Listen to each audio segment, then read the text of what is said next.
यम लब्ध्वा चापरम लाभम मन्यते नाधिकम ततः यस्मिन्नस्थितो न दुखेन गुरुणापि विचाल्यते। परमेश्वर की प्राप्ति रूप लाभ को प्राप्त होकर उससे अधिक दूसरा कुछ लाभ मानता ही नहीं है योगी।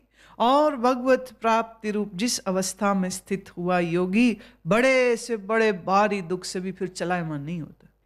यम लब्ध्वा चा परम लाभम, ये जो लाभ है इससे बड़ा कोई लाभ है क्या? तू लाभ बुद्धि रखता है, फायदा कहाँ होगा, फायदा कहाँ होगा, और तू ऐसी बेसमझी से जीवन जी रहा है। कहाँ लाभ ढूंढता है? किताब खरीदेगा, ये किताब कितने की है? 50 रुपए की। नहीं, ज़्यादा कम करो। लाभ वहां ढूंढ रहा है, 2-4 रुपए में लाभ कहाँ मिल जाए।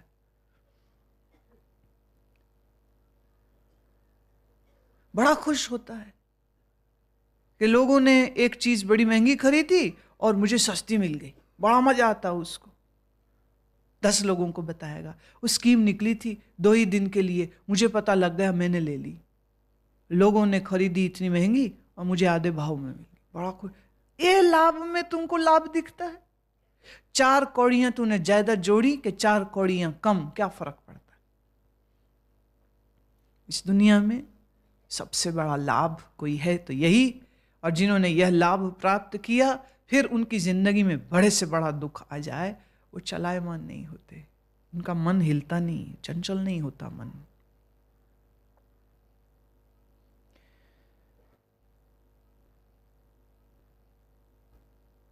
गुरु गोविंद सिंह के जीवन में एक काल ये था कि उनकी 2 पत्नियां हैं, माँ है, राज है, आनंदपुर का किला है, सेना है, प्यार करने वाली, जान वारने वाली संगत है, बेइंतहा दौलत शोहरत भेंट उनको मिल रही है, गुरु नानक की गद्दी में विराजमान है, लोग साक्षात भगवान देख करके सजदे करते हैं जिनको। फिर दिन बदले, चारों बेटे मरे 2 युद्ध में, और 2 बच्चों को जिंदा दीवार में चिन दिया गया।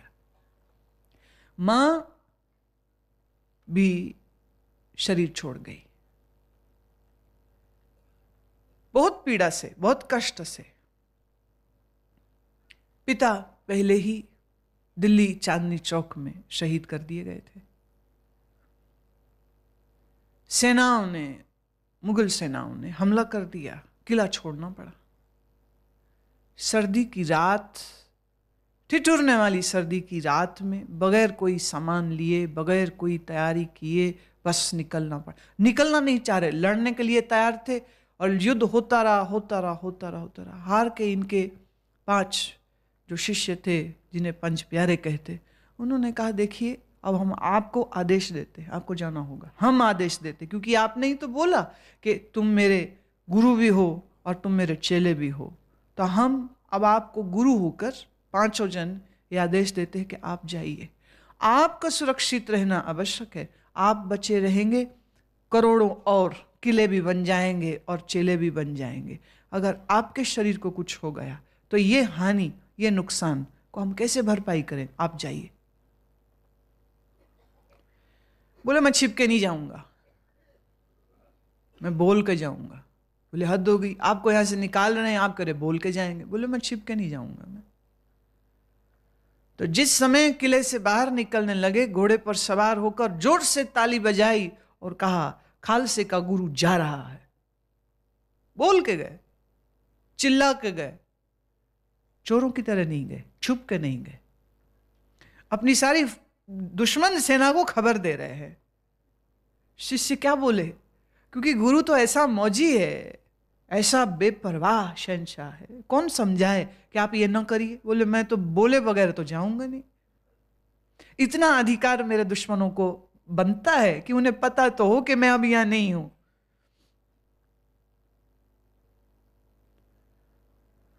जंगल में भटकना पड़ा, अकेले। घोड़े पर सवार निकले, साथ में कुछ और लोग निकले, पर वो बारिश, वो अंधेरी रात, सवार कहीं, साथी कहीं, सब बिछड़ गए अकेले। भीगा हुआ जिस्म, ठिठुरती हुई सर्दी, जिसको रेशम की चद्दर भी चुभती थी, वो जमीन पर लेटा है और मुस्कुराते हुए, आकाश को देखते हुए, आकाश में खिले हुए तारों को देखते हुए अपने रब से कह रहे हैं, तू न बिसरे, बाकी सब जाता जाए। ऐ मेरे मित्र, बस तू भर मेरे दिल में बना रहे और मैं अपना हाल तुमको सुनाता रहूं और तू सुनता रहे। सूफियों में हाल एक बड़ी रूहानी शब्द है। किस हाल में हो, मतलब तुम्हारी चेतना अंदर किस हाल में है। हाल शब्द को जिस तरह आप इस्तेमाल करते, सूफी उस तरह इस्तेमाल नहीं करते। हाल मतलब चेतना की स्थिति में, सजगता की स्थिति में।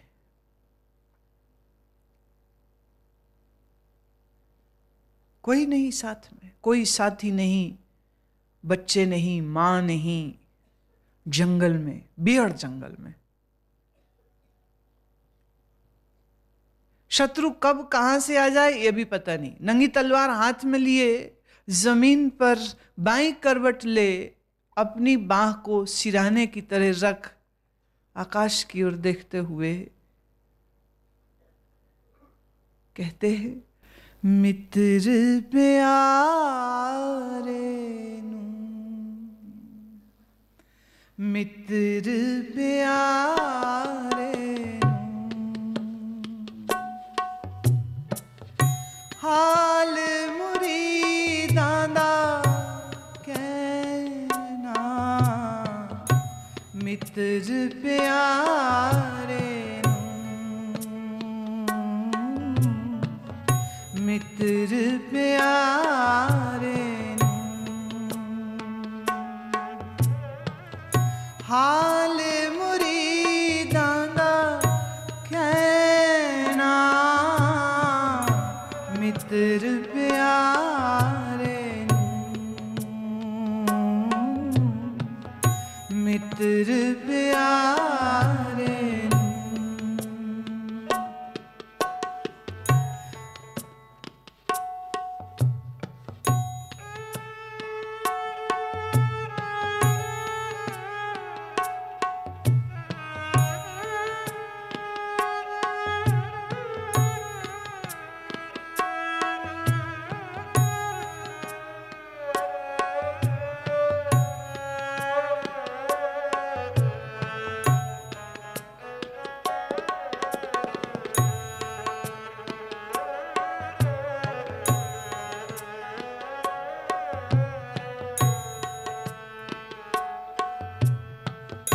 मित्र प्यारे नू, मित्र प्यारे नू, हाल मुरीदां दा कहना, मित्र प्यारे मित्र प्यारे सूल सुराही खंजर प्याला, सूल सुराही खंजर प्याला, बिंग कसाइयां दा सैना, मित्र प्यारे मित्र प्यारे हाल मुरीदां दा कहना, मित्र प्यारे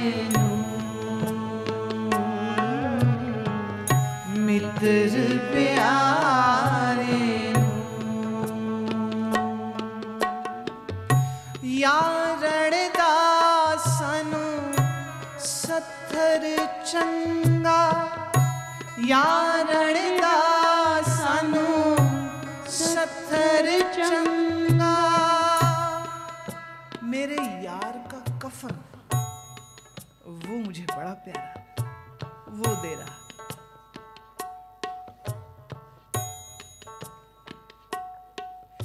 मेरा यार मुझको मौत दे तो वो मौत मुझको एक महबूबा की तरह दिखेगी, हसीन तरीन। पर अगर मेरा यार मुझको अपने से दूर करे तो पट खेड़िया दा रहना, पट खेड़िया दा रहना। हाल मुरीदां दा, हाल मुरीदां दा, हाल मुरीदां दा कहना। मित्र प्यारे मित्र प्यारे हाल मुरीदां दा, हाल मुरीदां दा कहना। मित्र प्यारे मित्र प्यारे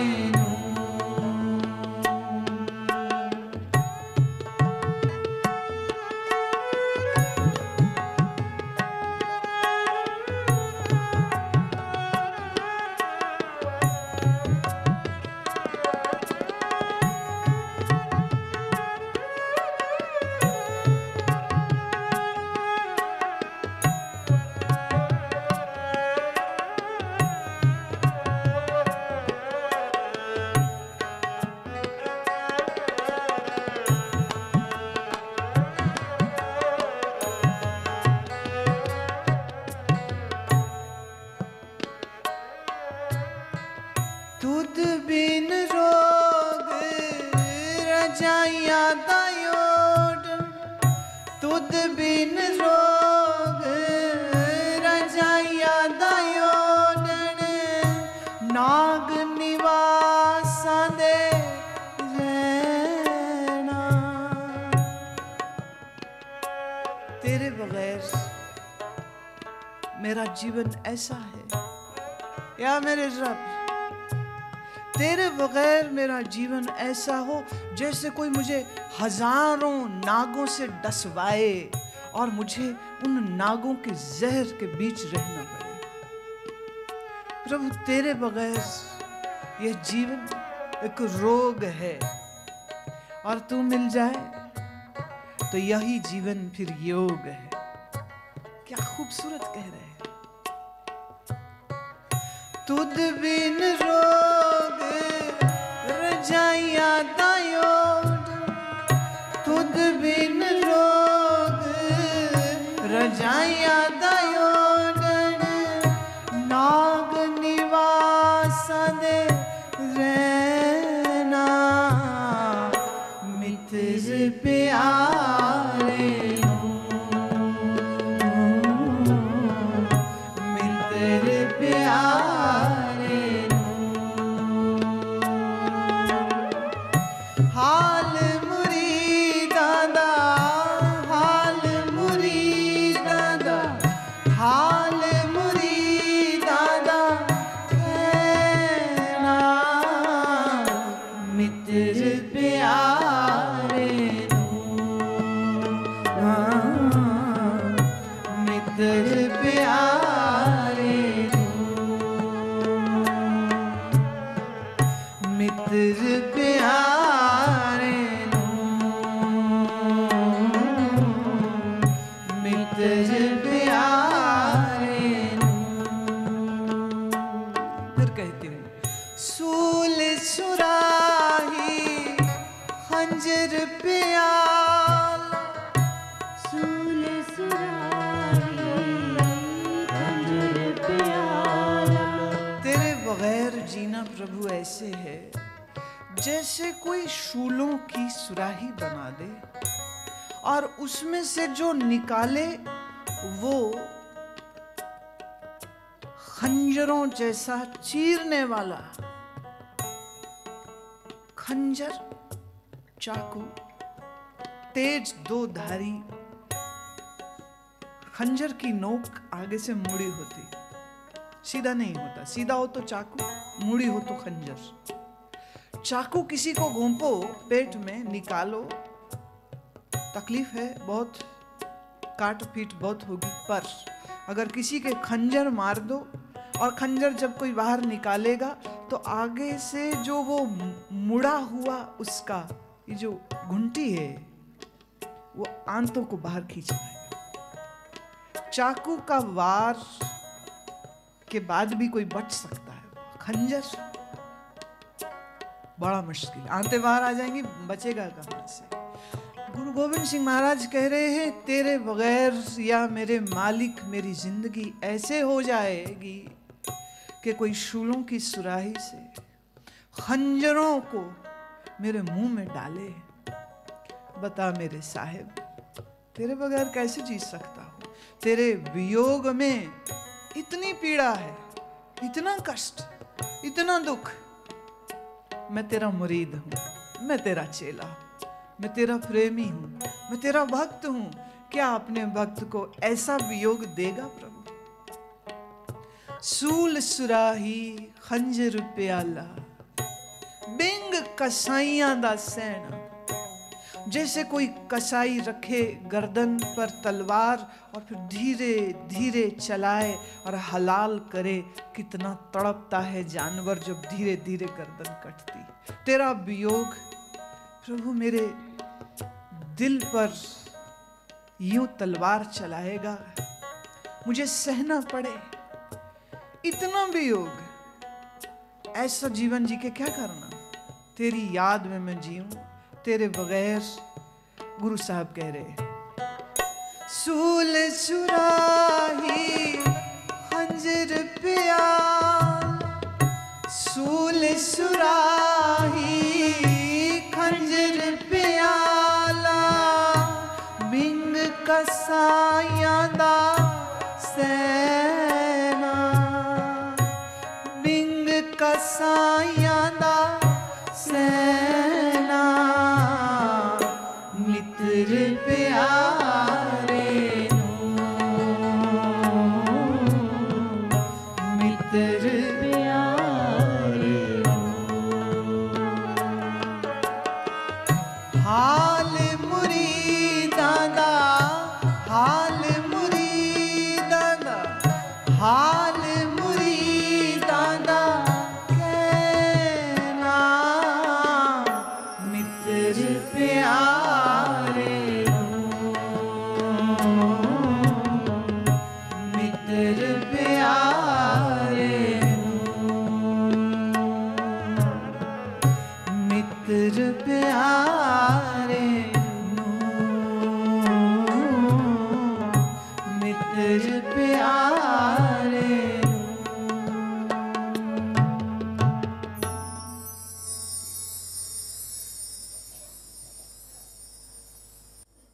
अगले श्लोक में श्री कृष्ण, जिनका एक नाम गोविंद भी है,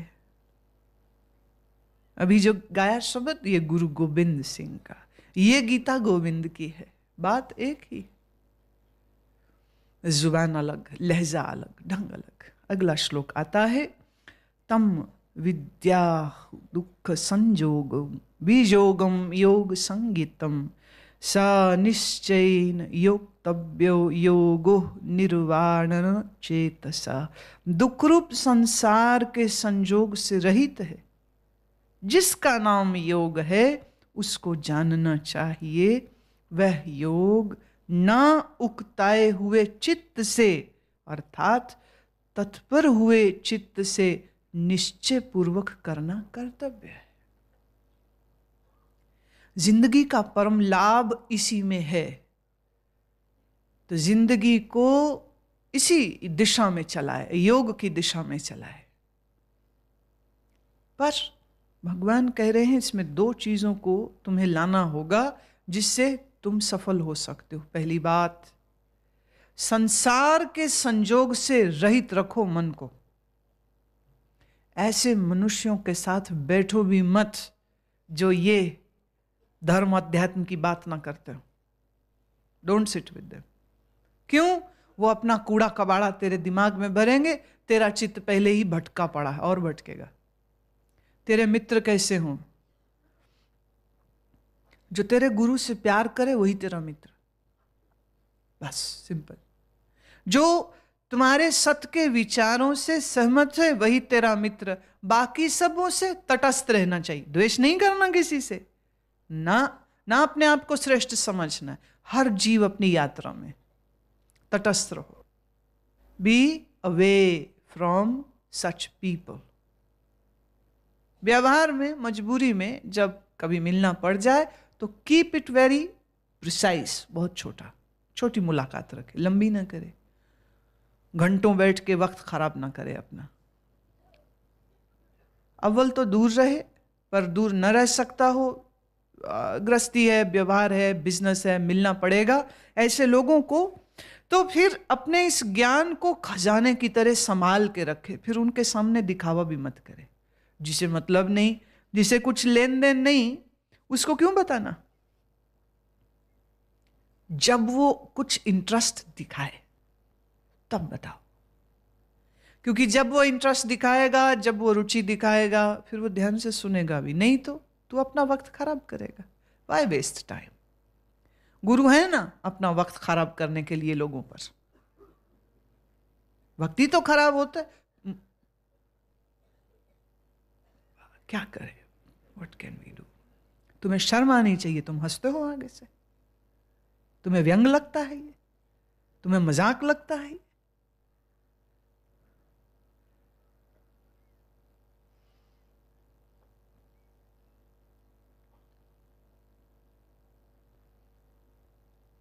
तुम अपने वक्त को अपने ऊपर लगा सको।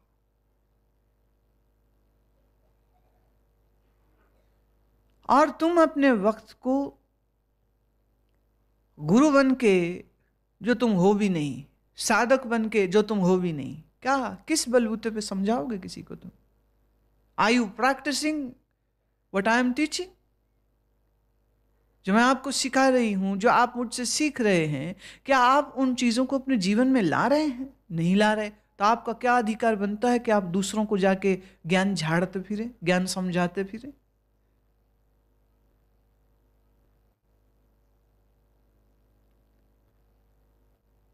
ये एक बिटर ह्यूमर था जो मैंने कहा गुरु वक्त खराब करता है। It's a satire on you.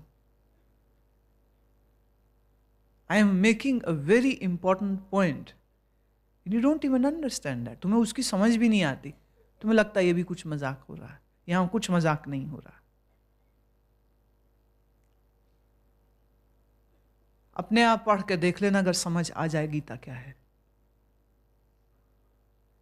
कठिन से कठिन ये उपनिषद है, तुम्हें सरल से सरल करके बता रहे हैं ताकि तुम्हारी बुद्धि में कुछ तो जाए, कुछ तो जाए। भगवान कह रहे हैं इस विद्या का जो अभ्यास है वही कर सकेगा जो दिमाग से संसार के संजोगों से अपने आप को अलग रखे और दूर रखे।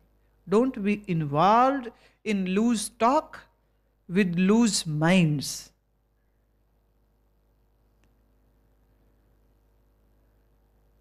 तुम्हारा मित्र, हितैषी, रिश्तेदार वही जिसके साथ तुम बैठकर इसी अभ्यास की बात कर सको। अब अपने आप को देखिए, आप किसी को भी मिलते हैं, चाहे ऋषिकेश में चाहे अपने शहर में, क्या तुम्हारी चर्चा का विषय जिनके साथ तुम शिविर में हो, जिनके साथ आश्रम में आते हो, जिनके साथ तुम मिलके मेरे साथ आते हो, या जिनको तुम मेरे पास आया देखते हो, जब तुम्हें वक्त मिले और तुम लोग ऐसे लोगों को मिलो, तब क्या तुम्हारी चर्चा का विषय गीता होती है? क्या खाया, क्या पहना? वही बदतमीजी वही अज्ञान, वही मूर्खतापूर्ण बातें जो तुम दूसरे लोगों से करते हो। जो तुम अभी हो यहां, तुम ऐसे हो थोड़े ना। पर ये सब जानते पर भी हम अपना वक्त तुम्हारे साथ खराब नहीं कर रहे, क्योंकि मैं जानती हूं मैं जो कुछ बोल रही हूं, आज अगर तुम्हारी बुद्धि उसको पूरी तरह न भी समझे, लेकिन अगर 1% भी तुम्हारे अंदर चला गया, फिर जिंदगी में तुम कहीं रहो, मर के कहीं जन्मो, यह ज्ञान तुम्हें मार्ग दिखाएगा। तुम नहीं जानते हो, तुम इस ज्ञान की महिमा को नहीं जानते हो, तुम गुरु की पहुंच को भी नहीं जानते हो। गुरु कथावाचक नहीं है। मैं तो गीता की तो बिल्कुल भी नहीं हो सकती हूं, मुझे संस्कृत नहीं आती है। एक बड़े प्यारे संत थे स्वामी गुप्तानंद जी, उनके साथ 4-5 दिन में बैठी थी। उन्होंने इसको पढ़ना मुझे सिखाया था, कैसे पढ़ते वैसे पढ़ रही हूं। मुझे अच्छा लगता है पढ़ना, इसलिए पढ़ती हूं। मैं जानती हूं मुझे संस्कृत नहीं आती, पर अच्छा लगता है। तो थोड़ा उच्चारण में यहाँ वहाँ गलती होती, मुझे पता गलती होती, पर हम पढ़ते। अच्छा है हम मौका देते बहुत से लोगों को जो ये कह सके, इन्हें आती तो है नहीं संस्कृत, बोलते हैं बिल्कुल, हम तो खुद ही बोलते हैं नहीं आती हमें, पर संस्कृत प्यारी लगती है, जुबान बड़ी मीठी। मुझे तो पर्शियन भी नहीं आती, पर अभी कुछ दिनों में ही मैं एक पर्शियन में रूमी की कविता है उसको गाने वाली हूँ। आती नहीं है पर्शियन, पर उसको हमने कैसे बोलते हैं कैसे गाते हैं सीखा, गाएंगे। हर भाषा का एक अपना स्वाद होता है। मैं मेरा वक्त तुमसे तुम्हारे साथ खराब नहीं कर रही हूं, तुम खराब करते हो मेरा वक्त, मैं नहीं खराब कर रही हूं, मैं तो दे ही रही हूं। तुम तुम्हारा वक्त खराब करते हो, तुम्हारी दृष्टि से खराब हो रहा है, मेरी दृष्टि से तो सार्थक ही हो रहा है। बीज डालते जा रहे हैं, ज्ञान के बीज डालते जा रहे हैं, कोई बीज कभी तो अंकुरित हो ही जाएगा, और होता है। यहां भी जो तुम पहुंचे हो, ये तुम अपने आप नहीं पहुंचे हो, किसी संत के आशीर्वाद से पहुंचे हो, किसी पुण्य प्रताप से यहां पहुंचे हो।